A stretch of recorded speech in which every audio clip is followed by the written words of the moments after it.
बच्चों, आज मैं कक्षा 7 के अंतर्गत जो हिंदी की मंजरी पुस्तक है, उस पुस्तक का पहला जो पाठ है, जागो जीवन के प्रभात, उस पाठ को मैं पढ़ाने जा रहा हूँ।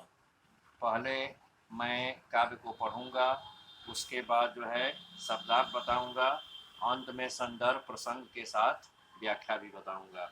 देखिए, अब जागो जीवन के प्रभात, वसुधा पर ओस बने बिखरे, हिमकन आंसू जो क्षोभ भरे, उषा बटोरती अरुण गात।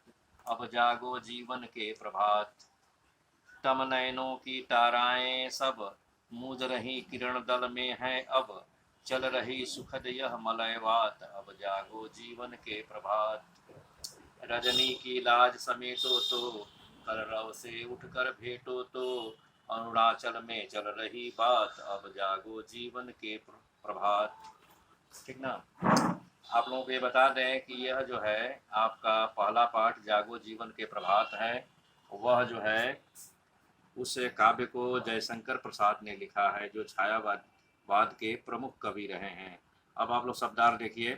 ठीक है, इसमें देखिए जो है, जो जागो आया है, जागने का मतलब होता है चैतन्य होना। प्रभात का मतलब है सवेरा।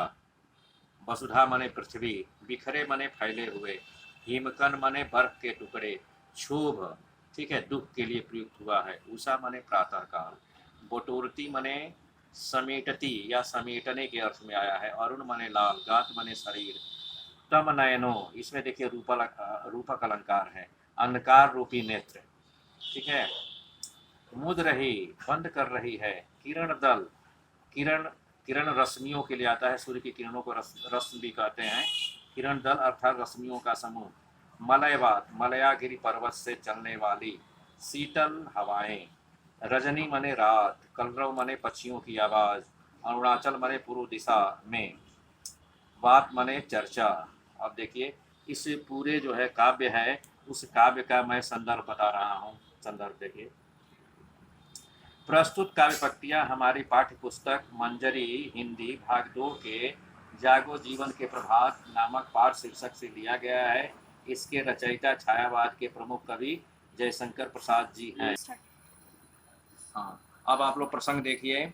प्रस्तुत कविता में कवि प्रसाद जी अर्थात जयशंकर प्रसाद जी प्रातः काल में प्रकृति के विभिन्न बिंबों के माध्यम से मनुष्य को पूर्व की सभी दुख भरी बातों को भूलकर अपने अंदर नव चेतना जगाने की बात कही है।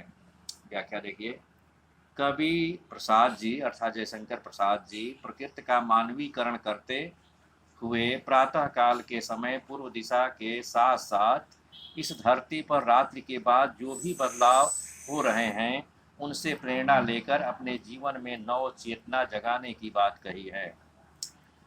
कवि आगे बताते हैं कि इस धरती पर अंधकार रूपी अज्ञानता होने से ओस और बर्फ के टुकड़े रूपी आंसू जो दुख के रूप में है, वे सभी प्रातः काल की लाल रंगों वाले शरीर से युक्त सूर्य की किरणें हैं। वे सभी दुख भरी आंसू को समाप्त कर रही हैं। इसलिए कवि का आग्रह है कि अय मनुष्य, तुम प्रातः काल की घटनाओं से प्रेरणा लेकर अब अपने जीवन में हर तरह से अनुकूलता के रूप में नव चेतना जगा लो। आगे देखिए, कवि आगे बताते हैं कि अज्ञानता रूपी रात्रि होने से अंधकार रूपी नेत्रों के रूप में आकाश में जो तारे थे, वे सभी सूर्य की किरणों के इस आकाश में फैल जाने के कारण मानो नभ के अज्ञानता रूपी तारे अब आंखें बंद कर रही हैं। इसी बीच मलयागिरी पर्वत से चलने वाली शीतल हवाएं धीरे धीरे चल रही हैं। इसलिए अय मनुष्य, अब तो तुम अपने जीवन में नव जागरण का संचार कर लो। आगे कवि यह बताते हैं कि अय मनुष्य, तुम रात्रि की लज्जा अर्थात अज्ञानता रूपी अंधकार रूपी अज्ञानता को मिटा दो और जागृत अवस्था में उठकर देखो, चारों ओर पक्षियाँ अपनी आवाज़ में कलरव कर रही हैं। पूर्व दिशा में सूर्य के उदय होने की बात चारों तरफ हो रही है। इसलिए अय मनुष्य, तुम अब तो अपने जीवन में नव जागरण का संचार कर लो। अब अंत में मैं इस काव्य में जो टिप्पणी है या विशेष रूप में जो टिप्पणी है उसको मैं बताऊंगा। देखिए, पूरे काव्य में जो काव्य की भाषा है वह शुद्ध साहित्यिक खड़ी बोली है, ठीक ना। और इस काव्य में जयशंकर प्रसाद ने मुक्त छंद का प्रयोग किया है। और जहाँ तक अलंकार की बात है तो इसमें आपका अनुप्रास अलंकारों के साथ साथ रूपक अलंकार भी है, जैसे तमनयन, ठीक ना। और पूरे काव्य को जयशंकर प्रसाद ने मानवीकरण किया है।